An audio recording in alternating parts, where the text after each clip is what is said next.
2023년에도 어렵다라고 제가 말씀드렸는데 네. 24년은 더 어렵죠. 더 어렵다. 왜냐하면 실물 경제적으로는 고물가라는 것이 장기화되면 될수록 어려워요. 네. 잠깐은 버틸 수 있는 거예요. 네, 맞습니다. 안 살 수도 있는 거예요. 근데 미국 경제가 2023년 4분기부터 좀 본격적으로 악화될 것으로 보고 있습니다. 4분기부터. 예.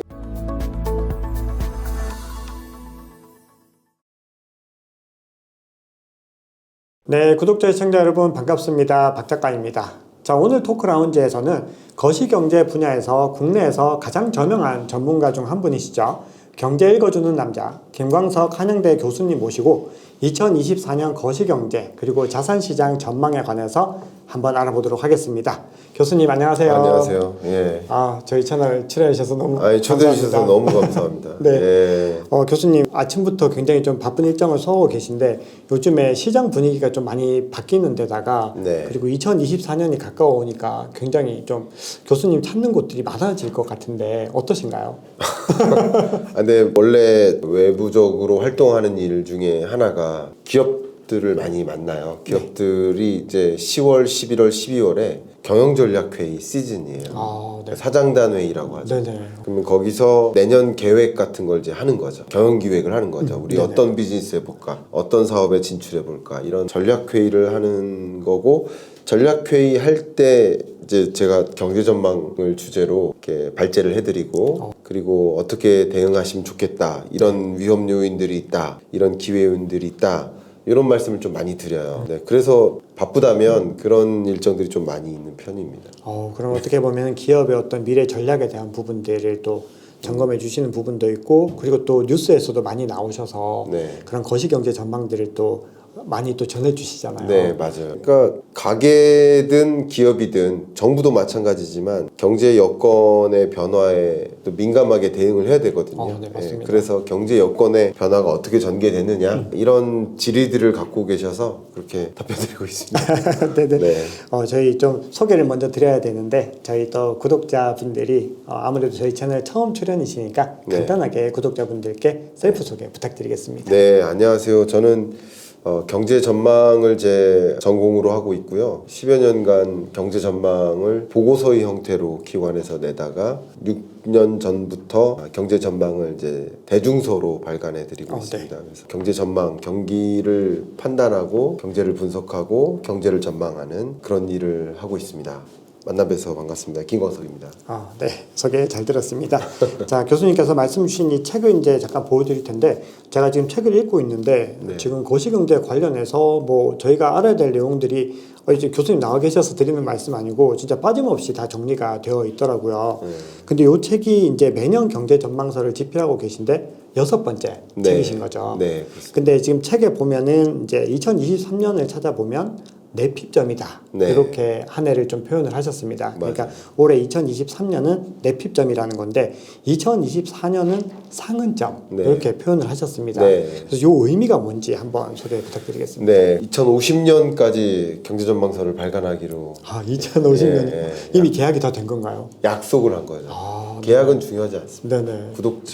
독자분들과의 약속입니다. 네. 그렇게 하기로 되어 있고 네. 해마다 그 해를 상징하는 표현을 무슨 점 이렇게 표현을 하면 이제 점들을 이어보면 이제 선이 될 테니까 네네. 그 해를 어떤 점으로 표현하기 위해 노력하고 있습니다. 네. 그 단어가 그 해를 상징하듯 보여주는 그런 표현이었으면 좋겠다 하는 마음으로 정하고 있는데요. 2022년에 2023년 전망서를 쓰면서 대략 한 1년 조금 전이죠. 네. 그때는 올해를 2023년을 내핍점이라고 했고 내핍점은 궁핍하다라는 것이고 네. 인내하다라는 뜻이에요. 그러니까 네. 궁핍함을 이겨내야 하는 해라는 뜻에서 내핍점이라고 했고요. 네. 아마 여러분들은 지금 그 의미가 좀 절감이 되실 겁니다. 네. 정말 실질 소득이 떨어지고 이자 상환 부담은 커지고 맞습니다. 각종 물가는 올라서 허덕이고 뭐 통장이라는 표현을 하죠. 네. 뭐 그렇게 텅텅 빈 통장을 보면서 내핍의 시대에 맞구나 이런 느낌을 가지실 겁니다. 네. 작년에는 올해 경제를 설명할 때 모두가 가난해진다라는 표현을 썼었고 실질 소득이 계속 줄어서 가난해지고 있는 상황 그렇게 맞는 것 같습니다. 네네. 그리고 24년은 상흔점이다라고 표현했는데 네. 코로나19의 상처가 있었고요. 그리고 러우 전쟁의 상처가 있어요. 네. 근데 그 상처는 머릿속에서 좀 지워지는 듯해요. 네. 근데 상처는 지워질지 모르지만 상처의 흔적이 남죠. 아, 맞습니다. 근데 그 흔적이 스태그플레이션의 흔적인 거예요. 네. 그러니까 상처가 좀 지워질지 모르지만 상처의 흔적, 흉터처럼 남아 있는데 24년에는 스태그플레이션의 형태로 상처의 흔적을 여러분 느끼실 수 있을 겁니다. 그래서 상흔점이라고 표현했습니다.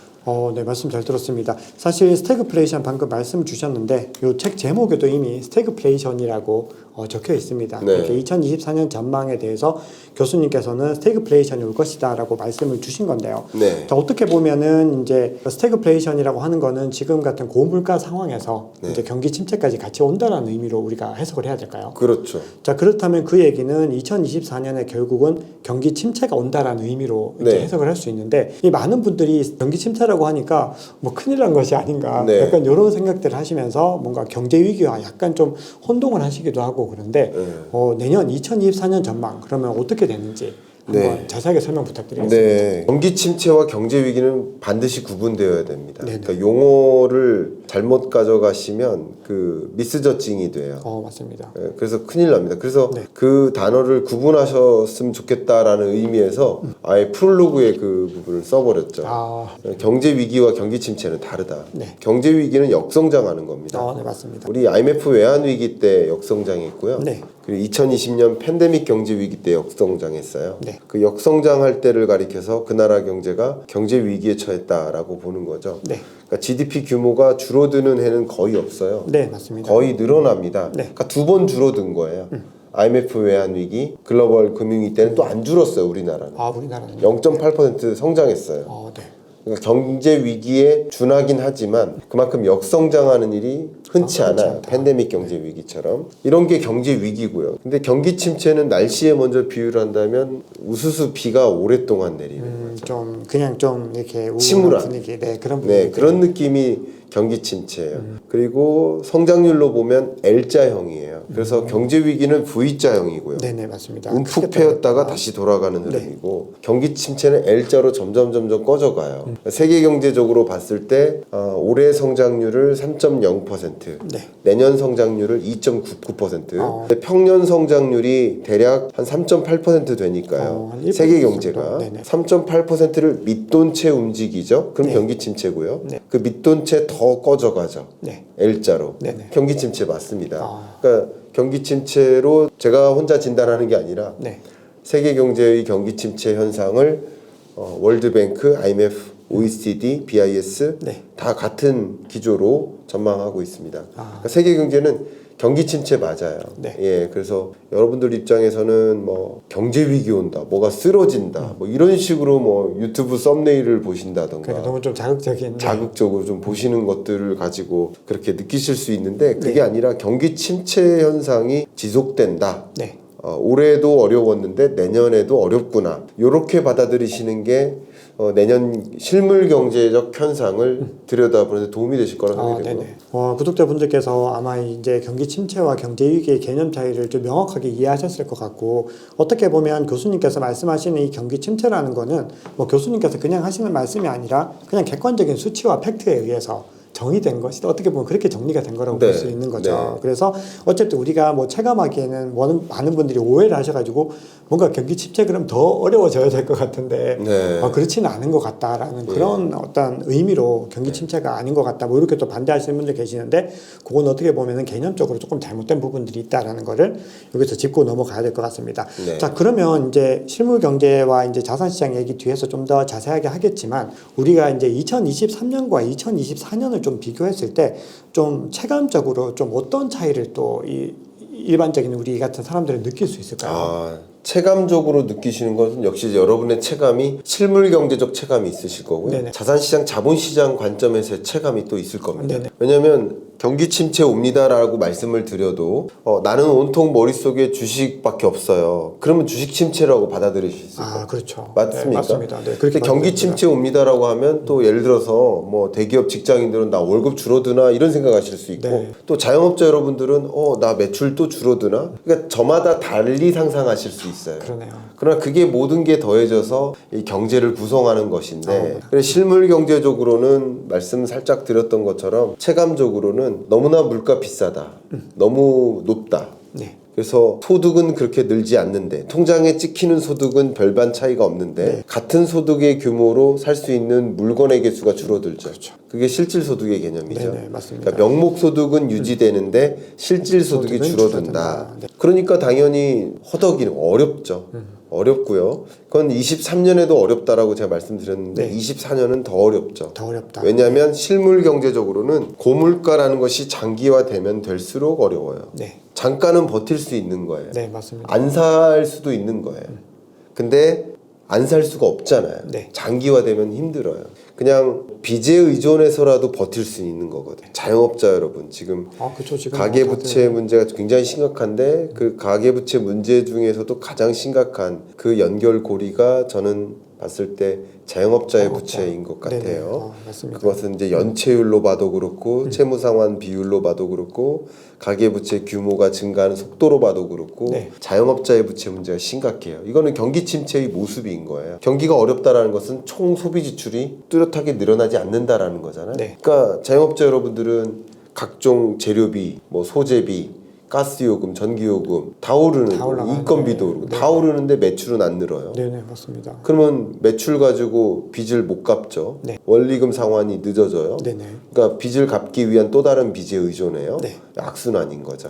이런 것들이 가장 대표적인 실물 경제적 현상이 될 것이고요. 더군다나 고물가와 고금리가 덧붙여지니까 고금리가, 네. 이자 상환 부담이 계속 가중되는 거죠. 네.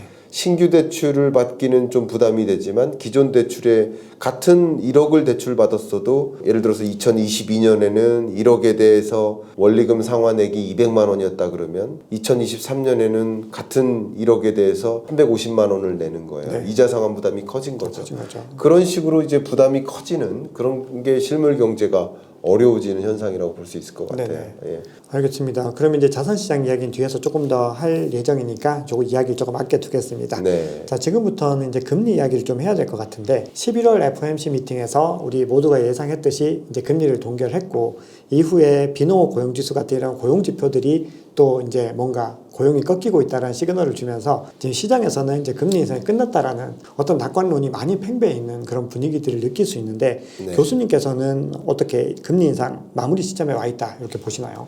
금리 인상이라는 것이 마무리 시점에 와 있다라는 것은 저도 공감합니다. 그러니까 저도 이제 작년 전망서에서 강조를 많이 했었던 게 23년 연내에 기준금리 인하 없다. 이 말씀을 네네. 드려왔는데 네, 맞습니다. 기준금리 인하가 더 지연되는 거죠. 그러니까 고금리 장기화는 금리를 추가적으로 인상할 가능성은 이제 별로 없어졌어요. 네. 왜냐하면 근원물가 상승률이 상당 부분 내려왔고요. 네. 그리고 말씀하셨던 것처럼 고용지표가 아직도 완전 고용에 해당돼요. 네네, 맞습니다. 미국 실업률이 절대적으로. 3.8, 3.9%면 아직도 4% 수준이 안 되니까 네네.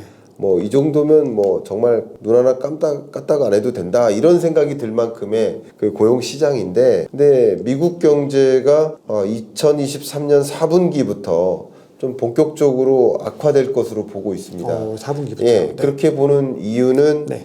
기본적으로 23년 약 10월, 11월 초까지 국채금리가 치솟았거든요. 네, 맞습니다. 근데 기준금리 인상을 안 해도 뭐 여러 가지 요건 때문에 국채금리가 먼저 치솟았기 때문에 그래서 기준금리 인상을 할 필요가 없어진 것도 있고요. 네, 맞습니다. 왜냐하면 기준금리를 인상해서 시중금리를 끌어올리는 건데 네. 기준금리 인상 안 해도 시중금리가 먼저 올라가 줬으니 기준금리를 추가적으로 인상 안 할 필요가 있는 것이고 첫 번째는. 네네. 두 번째는 어쨌든 시중금리가 올라가 버리니 이 높아진 시중금리는 실물 경제를 억압해요. 맞습니다. 또 국채금리가 이렇게 올라갔다는 얘기는 국제 가격이 굉장히 싸다는 뜻이잖아요. 네. 국제 가격이 싸다 보니 민간 기업들이 회사채를 추가적으로 발행하기가 부담이 돼요. 그러면 민간 기업들이 신규 투자를 자금 마련을 해서 신규 투자하기가 어려운 부담이 되는 거예요. 그러니까 그런 것들이 민간 기업들의 투자가 위축돼요. 네. 실제 3분기까지의 성장률이 4.9%로 3분기 성장률 보면 이게 과연 미국 성장률이야?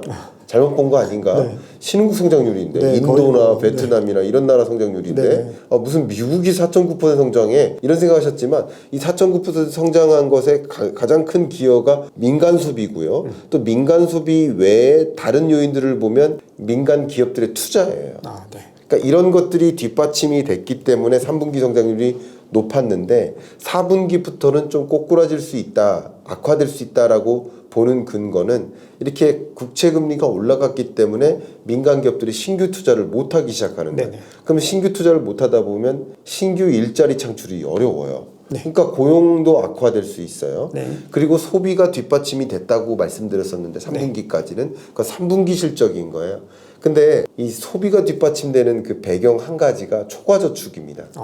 초과저축. 20년, 21년 또 22년까지도 미국 정부가 국채를 엄청나게 발행해서 경기를 부양시키기 위해서 돈을 많이 제공했어요. 네. 우리나라로 따지면 뭐 긴급 재난지원금 비슷한 거죠. 아, 네네, 맞습니다. 뭐 그런 성격의 자금 지원이 많았고 유동성이 많이 공급됐는데 그래서 이게 코로나19의 충격을 보면 그러니까 비대면 서비스업의 경우에는 오히려 기회였죠. 그렇죠. 더 좋았죠. 대면 서비스업의 충격이었죠. 네. 면세점, 여행업, 네. 항공업 이런 업종인 거죠. 근데 이런 업종이나 혹은 자영업자 여러분들께는 긴급 재난지원금이 부여됐을 때 그걸 활용해서 버틸 수 있게 만들었지만 그렇지 않은 다른 특히 비대면 서비스업에 종사하거나 대기업 뭐 근로자들의 경우에는 월급 줄지 않았는데 재난지원금도 받으니까 당연히 뭘로 발생할까요? 초과저축으로 발생해요. 근데 그 초과저축액이 엄청나게 쌓였었고 이렇게 2023년 중반 하반기까지도 고물가 속에 버틸 수 있게 도와준 거예요. 결과적으로. 자, 그러면 이제 물가라고 하는 게 사실 연준이 목표로 하고 있는 그런 PC 2%까지 가기에는 사실은 좀 아직까지는 거리가 좀 많이 멀다라고 봐야 되는 건데 네. 이게 사실은 연준도 이 구간들을 갈 때까지 뭐 금리를 갖다 계속해서 압박하겠다는 그런 전략은 아닌 거잖아요. 네. 애초부터. 그러면 이제 많은 분들이 이제 물가에 대해서는 이제 지금 이 수준에서 유지되면서 약간씩 뭐 진정이 되어 간다라고 볼 텐데 그렇게 됐을 때 2024년에 이 금리 인하는 어느 정도 시점에서 가능할까요? 네, 너무 좋은 질문 주셨고요. 그러니까 우리나라랑 미국하고 좀 비교를 해보자면 네. 결과적으로만 말씀드리면 네. 우리나라는 물가라는 토끼도 못 잡았고 경기라는 토끼도 못 잡았어요. 네, 둘 다 놓친 거예요. 네네. 경제 성장률은 올해가 1.4% 수준으로 경기 침체 맞고요. 네네, 맞습니다. 우리나라 잠재 성장률이 2%니까 그걸 훨씬 밑도는 수준이니까 네. 이건 경기 침체도 마일드한 경기 침체가 아니라 좀 강한 하드랜딩에 가까운 경기 침체입니다. 경제 위기만 벗어난 수준. 이 정도의 경기 침체입니다.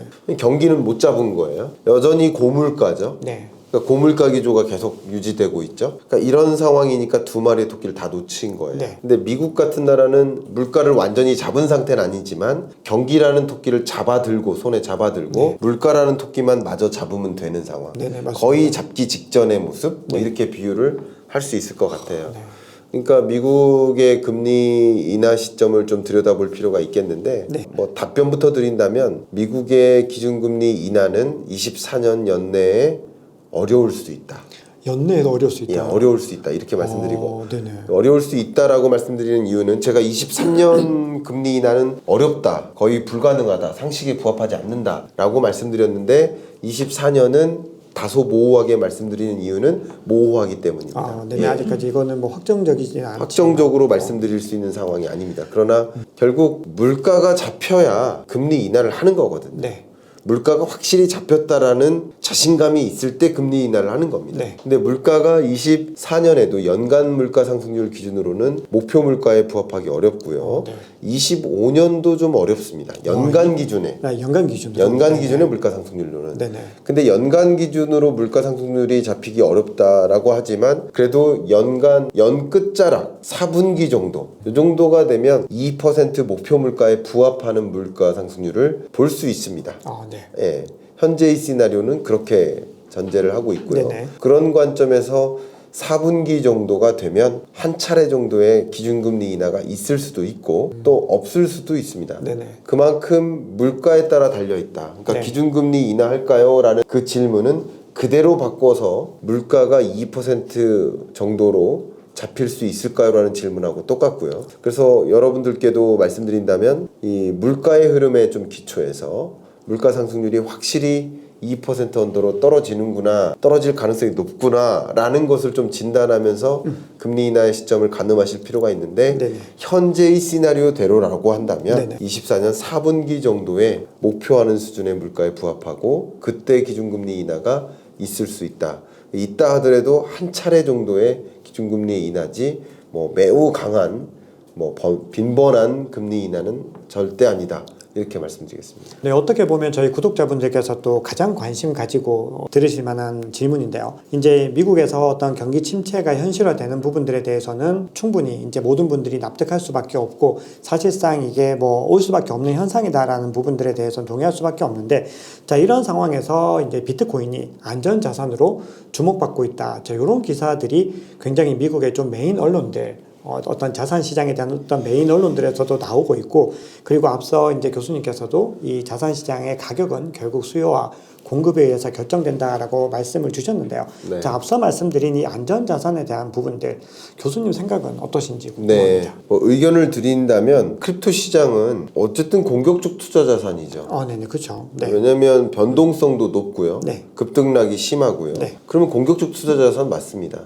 그러니까 변동성이 심하지 않은 그런 자산이 안전자산의 성격이 강하죠. 네.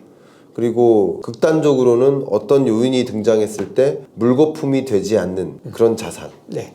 쉽게 말하면 전쟁이 났어도 이 자산의 가치는 유지된다 하는 자산이 안전자산의 성격을 갖고 있죠. 네. 그렇기 때문에 여전히 상대적으로 다른 자산들과 비교하면 안전자산으로 분류하기는 좀 어렵지 않을까 하는 생각을 저는 개인적으로 갖고 네네, 있습니다. 교수님 개인적으로는. 예, 네. 그 공격적 투자 자산인 건 맞아요. 그러나 공격적 투자 자산이 다소 안전자산화 되고 있다에는 또 공감합니다. 네네. 저는 그렇게 보고 있는 거예요. 네. 이걸 안전자산으로 디파인하고 분류하고 싶지는 않아요. 네. 그러나 극단적인 공격적 투자 자산이었던 이 시장이 상대적으로 안전자산화 되고 있다라는 것은 맞다고 생각이 됩니다. 네네. 반대로 부동산 시장 같은 경우는 네. 다소 투자화되고 있기 때문에 다소가 아니라 여러분이 공감하실 수 있을 만큼 투자화되고 있기 때문에 부동산 시장은 말 그대로 안전자산으로 분류가 됐었는데 네. 상당 부분 공격적 투자자산화되고 있다 이렇게 오히려. 생각을 합니다. 네네. 물론 주식만큼은 아니지만 네. 그래서 이걸 분류를 해보면 가장 극단적인 안전자산은 금이나 현금이죠. 네. 그 다음 안전자산이 이제 부동산 정도가 되겠고요. 네. 뭐 현금 중에서도 달러가 가장 안전자산의 성격을 갖고 있겠죠. 그리고 중간에 해당되는 그 부동산 시장이 있고 주식 시장이 주식이 있다. 있고, 네. 뭐 채권 시장은 부동산과 주식 시장의 한중간에 중간 정도. 있다고 보고 네네. 있고 그리고 이제 주식 시장보다 조금 더 공격적인 투자 자산은 당연히 크립토 시장이다 이렇게 생각을 합니다. 네네. 그렇기 때문에 이게 다 변동성이에요. 네. 맞습니다. 다 변동성인 거고 급등락이 심하다. 그러니까 부동산 시장도 급등락이 심하다라고 이렇게 표현할 수도 있지만 그래도 그 사이클이 있어요. 2020년, 21년 한동안 올랐거든요. 네. 오르는 정도가 달라지는 거예요. 그리고 2022년 중반부터 23년 중반까지 한동안 떨어졌거든요. 네. 그러니까 한동안 오르고 한동안 떨어지는 그래서 저는 이런 시장을 조금 더 저 개인적으로는 기술적 분석으로 접근하기가 유용한 시장이다 네, 맞습니다. 라고 보고 있는 네. 사람이에요. 네. 부동산 시장을 볼 때 가격의 흐름을 보는 것 그 자체만으로도 부동산 시장의 흐름을 가늠할 수 있다.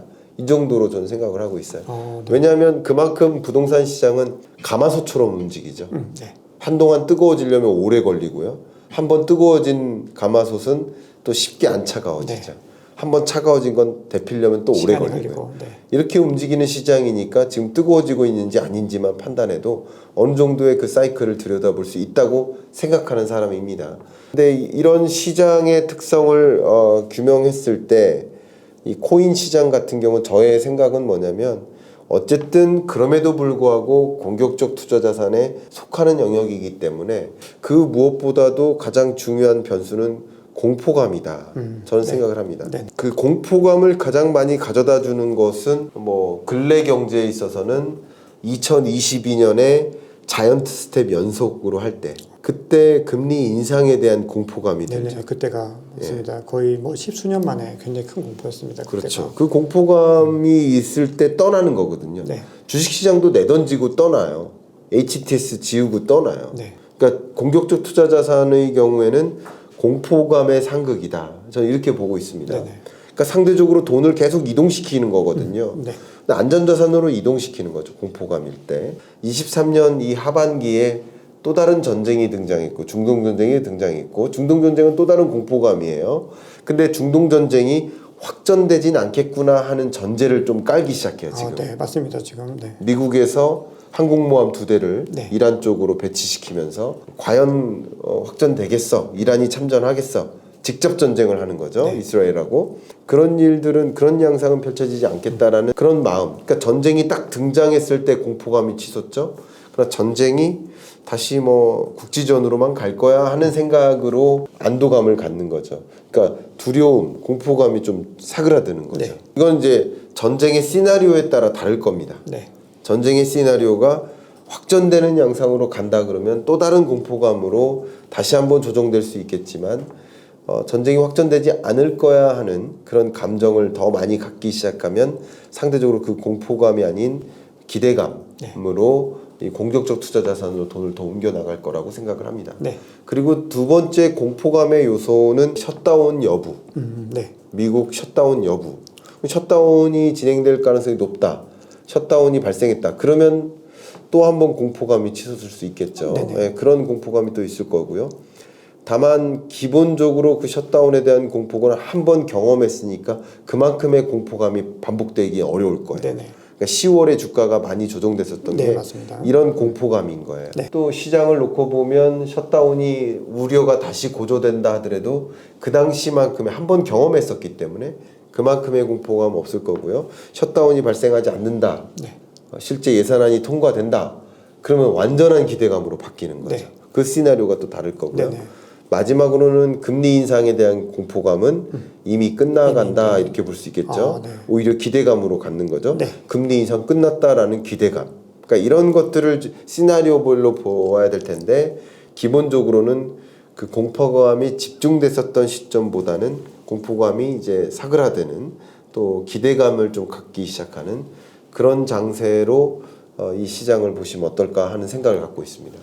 제가 뒤에서 준비한 질문들에 대해서 굉장히 많은 부분들을 포괄적으로 답변을 해주셨고 교수님께서 그리고 어떻게 보면 제가 이 비트코인 질문하면서 좀 나름의 좀 걱정스러움은 좀 있었습니다. 왜냐하면 또 전통적으로 거시경제 어떤 학자분들이 보고 계시는 비트코인에 대한 관점들은 또 비트코인 투자자들과는 당연히 반대되는 부분들이 있는데 제가 교수님 말씀에 정말 공감할 수밖에 없었던 게 지금 이제 우리는 이제 비트코인은 안전자산이라고 생각을 합니다. 네. 그런데 그럼에도 사실 대부분의 사람들은 이걸 위험자산으로 보고 있는 거고 네. 자, 그럼에도 불구하고 지금 올해 몇 가지 중요한 사건들을 통해서 이 비트코인이 그래도 굉장히 좀 리스크 해지에 도움이 되는 자산이다라는 것들이 좀 증명이 된 부분들이 네. 있고 네. 또 블랙락을 필두로 해서 이제 기관 자금들이 유입되면서 뭔가 제도권으로 굉장히 많이 유입되는 그런 움직임들이 지금 보여주고 있는 거잖아요. 그렇죠. 그래서 그런 것들을 통해서 이제 위험 자산에서 조금씩 안전 자산으로 진입하고 있다라는 그 말씀은 제가 보기에는 이 지금 현재 비트코인 어떤 설명하는 데는 가장 좀 중요한 관점이라고 네. 생각을 합니다.